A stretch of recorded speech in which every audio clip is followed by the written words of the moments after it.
기독교는 믿음의 종교입니다.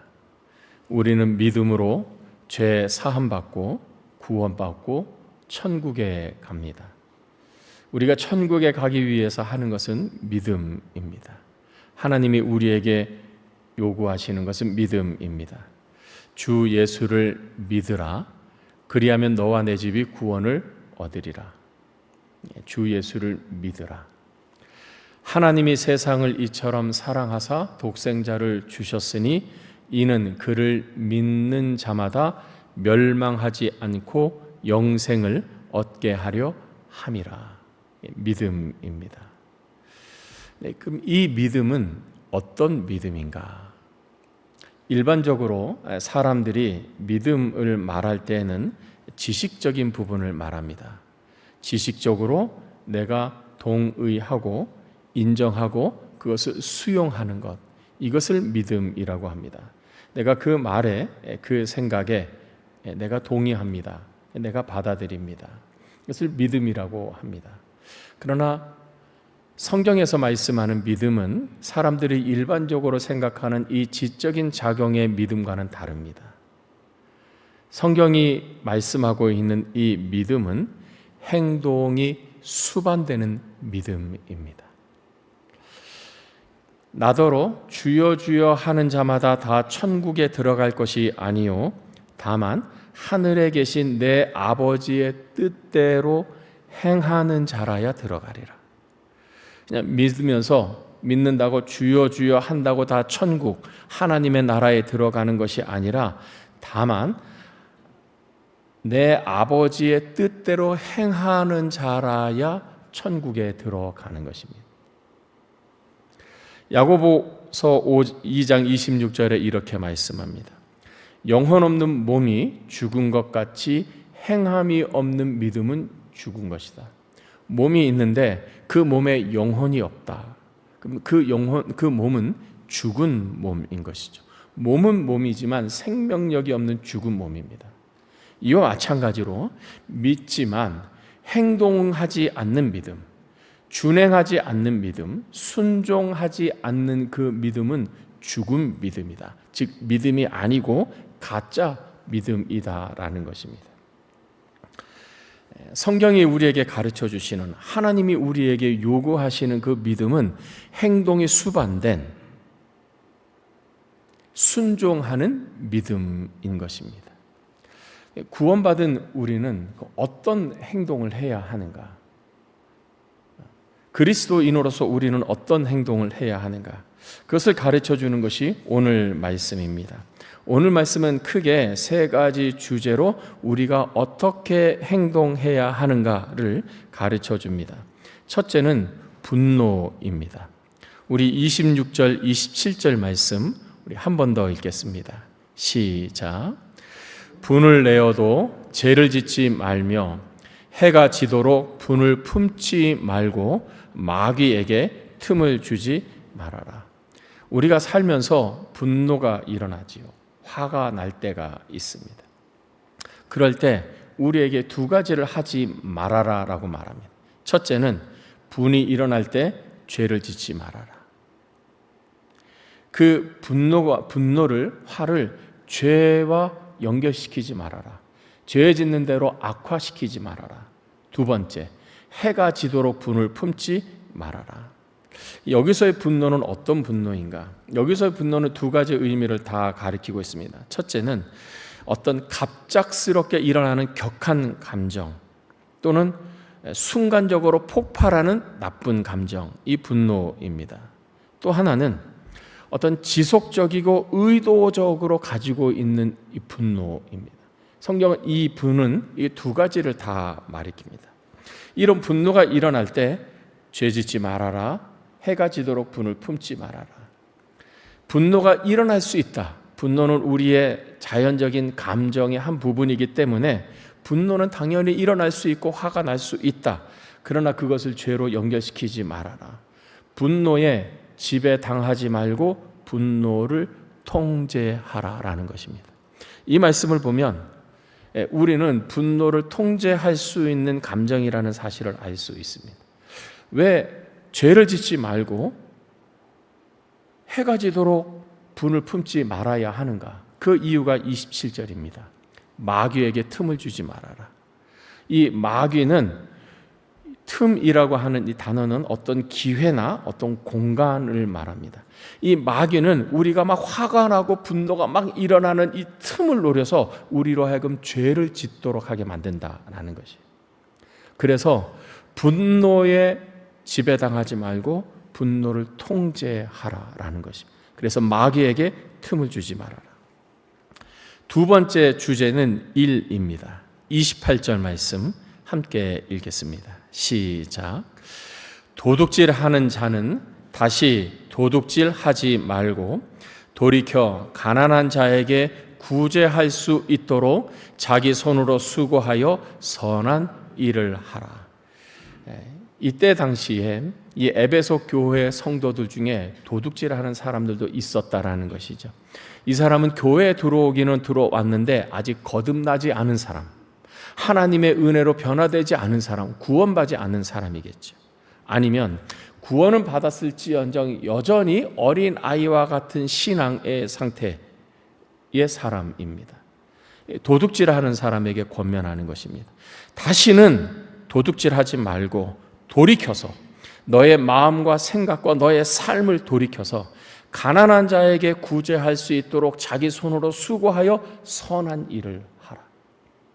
아마 우리 중에는 도둑질하는 사람은 없을 것입니다. 이것을 우리에게 어떻게 적용할 수 있을까? 도둑질은 나를 위해서 하는 것입니다. 나의 유익과 나의 이익만을 생각하면서 다른 사람의 피해가 가든 가지 않든, 다른 사람에게 불이익이 되든 되지 않든 그건 상관없이 오로지 나만 생각해서 하는 일이 이 도둑질인 것입니다. 도둑질을 하지 말고 선한 일을 하라. 그 선한 일이란 무엇인가? 가난한 사람을 구제하고 도와주는 일입니다. 그러니까 이 28절의 말씀을 오늘날 우리에게 적용하면 너 자신만을 위해서 일하거나 살지 말고 수고하고 돈을 벌어서 다른 사람을 도우며 구제하며 살아라 라고 하는 말씀입니다. 우리가 행해야 하는 것입니다. 세 번째 주제는 말입니다. 29절 우리 함께 읽겠습니다. 무릇 더러운 말은 너희 입 밖에도 내지 말고 오직 덕을 세우는데 소용대로 선한 말을 하여 듣는 자들에게 은혜를 끼치게 하라. 여기서 더러운 말이란 어떤 말인가? 이 원어의 의미는 썩은이라는 말입니다. 썩은 말. 이 더럽다는 이 헬라어의 원어의 의미는 과일이 썩었을 때 또는 고기가 썩어서 부패했을 때 사용되는 말이 이 말입니다. 그러니까 이 더러운 말은 썩은 말, 다른 사람을 부패시키는 말, 먼저 너의 영혼과 생각과 양심을 부패시키는 그 말을 입 밖에도 내지 말아라. 흉내도 내지 말아라. 내가 할 일은 무엇이냐? 오직 덕을 세우는 데 소용되는 대로 선한 말을 하여 듣는 자들에게 은혜를 끼치게 하라. 여기서 우리는 말 중에 더러운 말이 있고 선한 말이 있다는 사실을 배웁니다. 더러운 말은 자기의 영혼을 부패시키고 듣는 사람들로 하여금 그 영혼을 고통스럽게 합니다.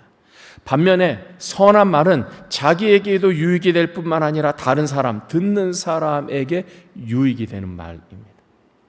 여기서 우리가 알 수 있는 사실이 있습니다. 우리가 하는 말의 중요성입니다. 우리가 하는 말이 중요하고 또 우리는 우리가 하는 말을 선택할 수 있다라는 거예요. 말을 선택할 수 있어요. 단어를 선택할 수 있습니다. 선한 말을 선택할 수 있습니다. 생각나는 대로 말하지 말아라. 자기중심적으로 말하지 말아라.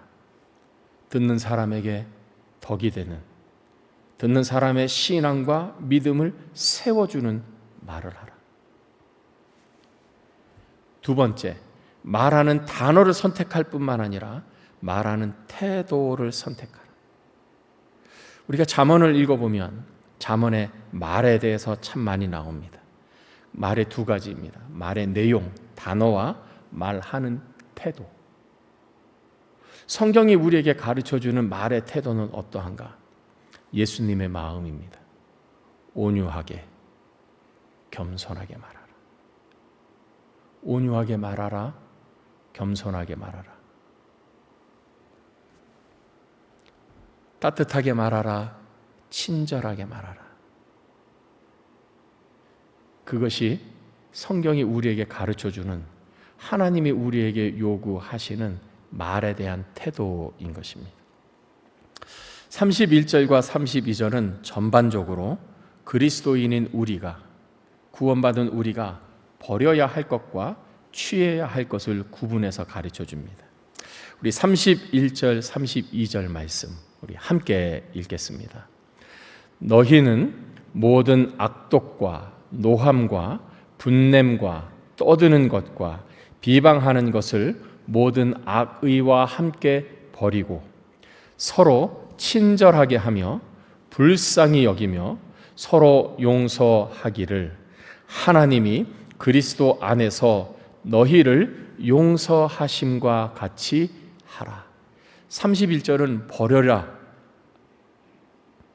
할 것을 말합니다. 악독을 버려라. 이 악독이라는 말은 가시 돋친 태도를 말합니다. 가시가 돋친 거죠. 뭔가 사람들을 찌르려고 하는, 고통을 주려고 하는 그런 의도, 악독입니다. 노함, 분노하는 것입니다. 분냄과 떠드는 것과, 이 떠든다는 것은 자기를 과시하는 것이고 자기의 주장을 관천시키려고 하는 그런 태도를 말합니다. 떠드는 것과 비방하는 것을 악의와 함께 버려라. 이것은 너희와 함께 있어야 할 것이 아니다. 하나님의 자녀들이, 하나님의 백성들이 너희가 취해야 될 것이 아니다. 이런 것들을 미련 없이 버려라. 너희와 격이 맞지 않는 것이다. 우리는 어떻게 해야 합니까? 서로 친절하게 하고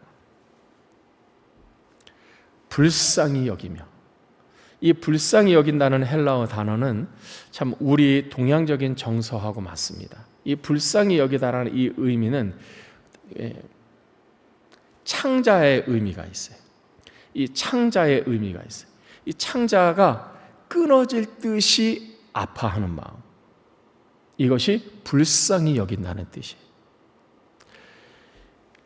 이 창자에 인간의 마음이, 인간의 감정이 있다고 생각한 것이죠. 그래서 이 불쌍히 여긴다는 말은 이 창자가 끊어질 만큼 아파하는 마음, 그것이 불쌍히 여기는 것입니다. 그리고 마지막으로 우리에게 권면합니다. 서로 용서해라. 용서가 어렵다는 것을 하나님은 아십니다. 그래서 우리에게 어떻게 용서해야 되는지를 가르쳐 줍니다. 서로 용서하기를 하나님이 그리스도 안에서 너희를 용서하심과 같이 하라.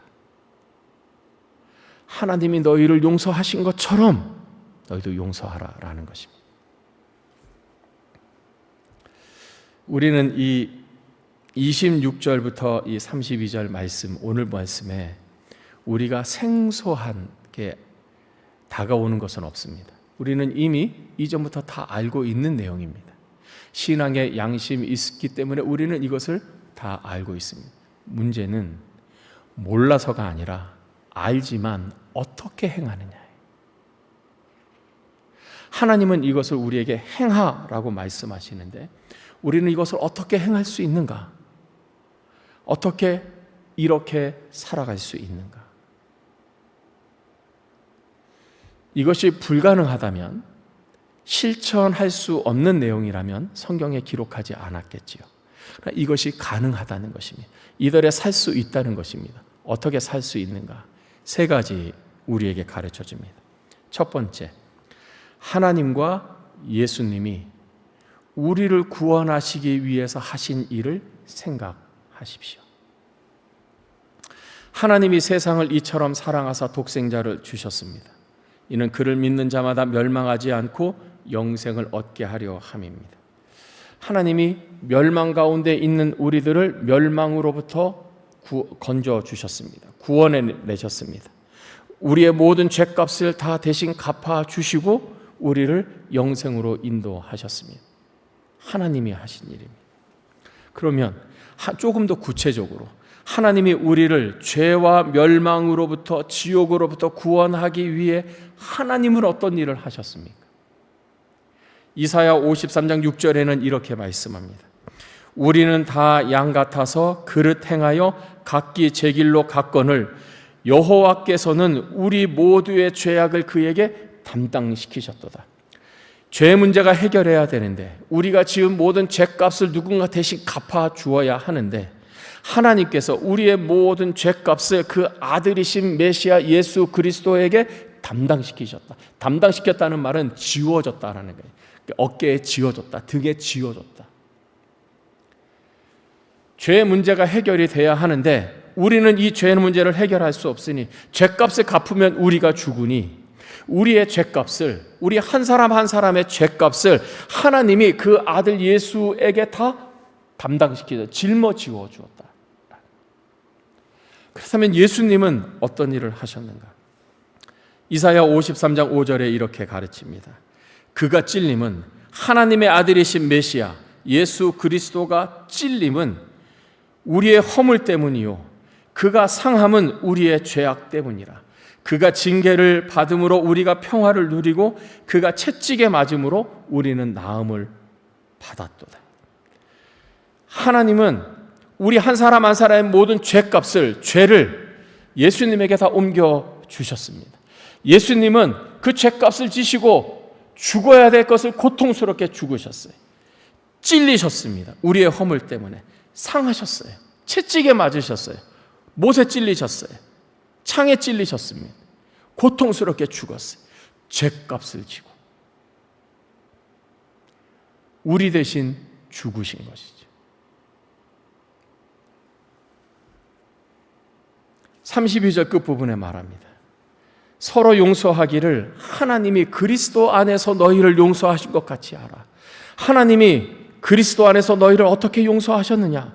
대신 채찍에 맞음으로, 대신 고통을 당하고 상함을 받음으로, 대신 십자가에 못 박혀 죽음으로, 너 대신, 너를 위해서, 너 때문에. 어떻게 하면 이렇게 살아갈 수 있습니까? 하나님이 그리스도 안에서 우리에게 하신 일을 생각하는 것입니다. 그러려면 우리는 우리 자신을 골고다로 이끌고 가야 합니다. 십자가 앞으로 이끌고 가야 합니다. 그 십자가 앞에서 그 십자가를 바라보며 그 십자가 위에 나를 대신하여 나 때문에 나 대신 못 박혀 죽으신 주님이 보여야 합니다. 여기서부터 시작되는 것입니다. 하나님과 예수님이 나를 구원하기 위해 내 죄를 용서하시고 갚으시기 위해 하신 일을 먼저 생각하십시오. 두 번째, 우리는 어떻게 오늘 말씀대로 살아갈 수 있습니까? 두 번째, 마귀가 틈을 노리고 있음을 의식하십시오. 앞부분에 분노에 관한 부분을 말하면서 이렇게 말합니다. 마귀로 틈을 타지 못하게 하라. 마귀에게 틈을 주지 마라. 틈은 죄를 짓는 틈을 말합니다. 인류의 첫 번째 조상인 아담에게 두 아들이 있었습니다. 가인과 아벨입니다. 가인과 아벨이 하나님께 제사를 드렸습니다. 제물을 바치며 제사를 드렸습니다. 그런데 하나님은 이 아벨의 제물은 받으셨는데 가인의 제물은 받지 않으셨습니다. 성경에는 아벨의 제물을 받으신 것은 아벨이 더 나은 제사, 믿음으로 경외함으로 제물을 드렸기 때문이고, 하나님이 가인의 제물을 받지 않은 것은 아벨과 같은 마음으로 드린 것이 아니기 때문에, 경외하는 마음이 아니었기 때문에, 믿음의 마음이 아니었기 때문이라고 우리에게 후에 가르쳐 줍니다. 가인은 기분이 나빴습니다. 나쁜 정도가 아니라 몹시 분노했습니다. 왜 하나님이 아벨의 제사는 받으시고 나의 제사는 받지 않는가? 성경에 보면 몹시 분노했다고 했습니다. 분노한 가인에게 하나님께서 워닝 사인을 주셨어요. 경고해 주신 것입니다. 죄가 문 앞에 엎드렸다. 네가 잘못하고서 왜 분노에 가득 차 있느냐? 죄가 내 앞에 있으니 죄가 너를 삼키지 못하게 하라. 죄가 죄를 짓지 못하게 하라. 가인은 하나님의 경고 사인을 받았음에도 불구하고 자기 감정, 이 분노하는 감정을 컨트롤하지 못해서 동생 아벨을 죽입니다. 요한 1서 3장은 가인에 대해서 이렇게 말합니다. 가인은 악한 자에게 속했다. 악한 자인 마귀와 사탄에게 속했다. 쉽게 말하면 마귀가 가인을 집어삼켰다라는 거예요. 왜? 분노 조절을 하지 못해서. 마귀에게 틈을 주었어. 여러분, 마귀가 항상 우리를 노리고 있다는 것을 알아야 합니다. 마귀는 가정에서도 틈을 노리고 있습니다.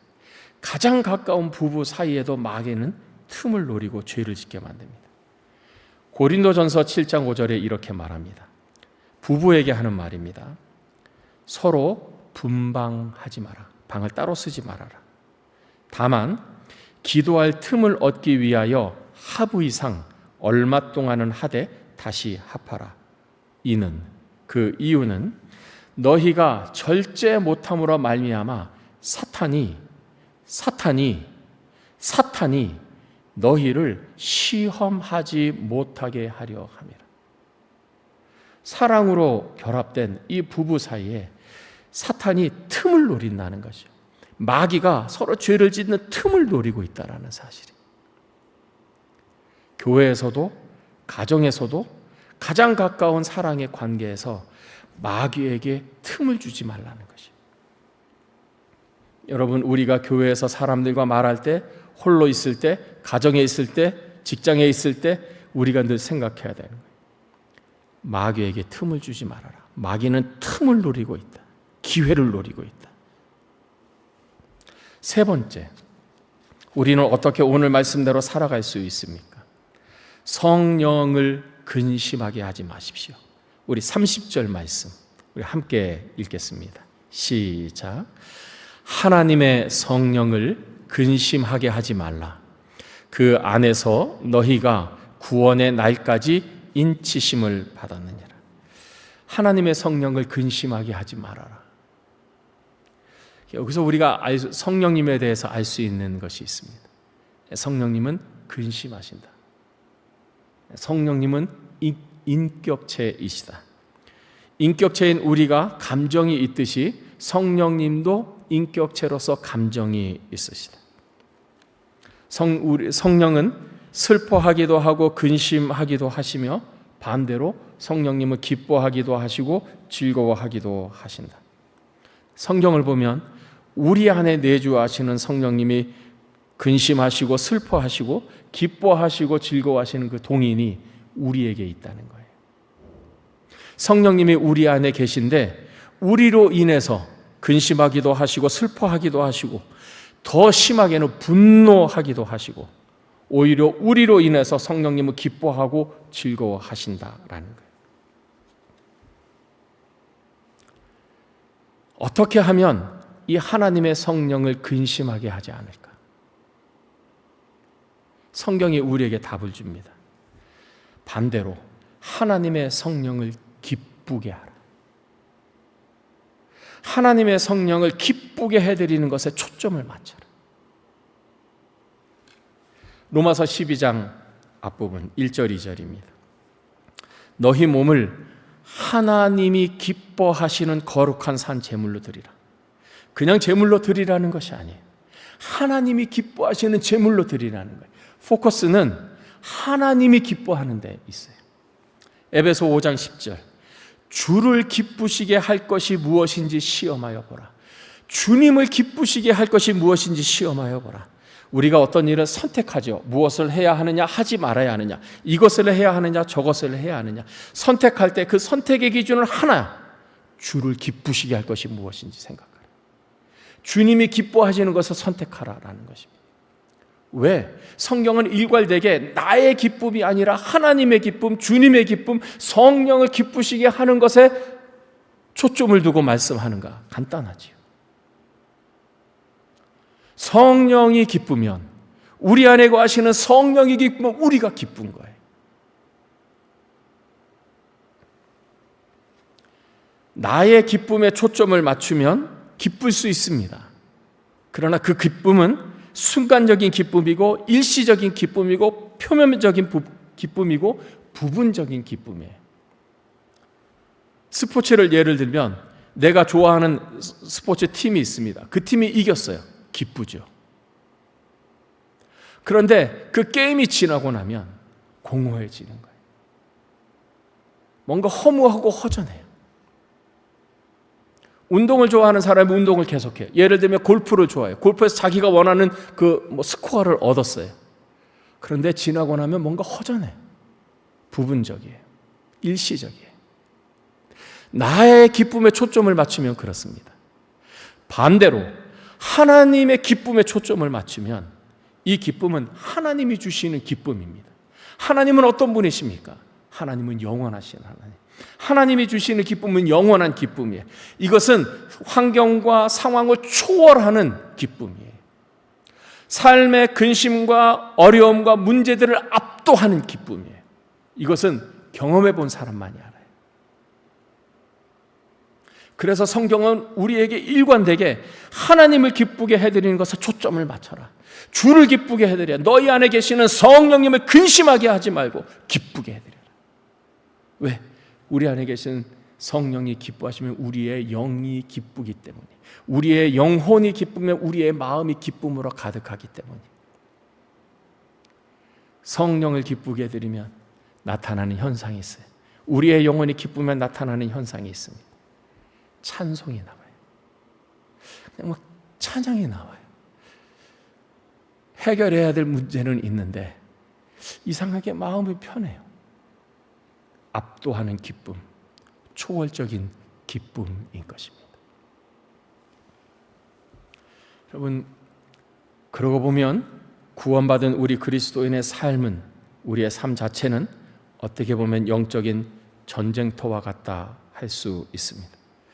한편에서는 사탄이 틈을 노리는 거죠. 우리로 하여금 죄를 짓게 하는 틈을 노리고 유혹하고 있습니다. 다른 쪽에서는 성령님이 우리에게 거룩하게 살라고 우리를 권면하십니다. 우리는 이 긴장 가운데 있습니다. 어떻게 하면 사탄의 유혹과 이 공격을 물리치고 하나님이 기뻐하시는, 성령님이 기뻐하시는 삶을 살 수 있을까? 우리 힘으로는 불가능합니다. 우리의 노력으로는 불가능합니다. 우리의 결심으로는 불가능합니다. 하나님의 일을 하고 하나님의 삶을 사는 데에는 하나님의 도우심이 있어야 합니다. 하나님이 은혜가 있어야 합니다. 하나님이 힘과 능력을 주셔야 합니다. 어떻게 하면 우리는 하나님의 도움을 받을 수 있습니까? 어떻게 하면 우리는 하나님의 능력을 받을 수 있습니까? 2026년 우리 교회의 표, 하나님을 가까이 하라. 하나님을 가까이 하는 거예요. 예배로 하나님을 가까이 합니다. 개인적으로 내가 성경을 읽고 기도 시간을 가지면서 하나님을 가까이 하는 거예요. 하나님을 가까이 하는 자에게 하나님은 능력을 베푸시나니, 여기에 우리의 소망이 있고 우리의 삶의 원천, 기쁨의 근원이 있습니다. 사랑하는 하나님의 사람 여러분, 여러분의 삶을 방치하지 마십시오. 흘러가는 대로 내버려 두지 마십시오. 우리는 그렇게 살 사람들이 아닙니다. 우리는 하나님을 기쁘게 해드리며 사는 사람들입니다. 하나님을 기쁘게 해드리십시오. 하나님의 지혜와 하나님의 은혜와 능력을 구하십시오. 더 많이 하나님을 찬양하고 예배하고 하나님께 기도하고 하나님의 말씀을 들으십시오. 읽으십시오. 암송하고 묵상하십시오. 하나님이 여러분에게 힘을 주실 것입니다. 그 힘으로 여러분은 하나님의 자녀답게 살아갈 것입니다. 여러분 안에 계신 성령님이 기뻐하실 것이고, 그로 인해 여러분의 영혼도 여러분의 마음도 큰 기쁨으로 가득 차게 될 것입니다. 이 은혜가 여러분 모두에게 있으시기를 주님의 이름으로 축복합니다. 기도하겠습니다.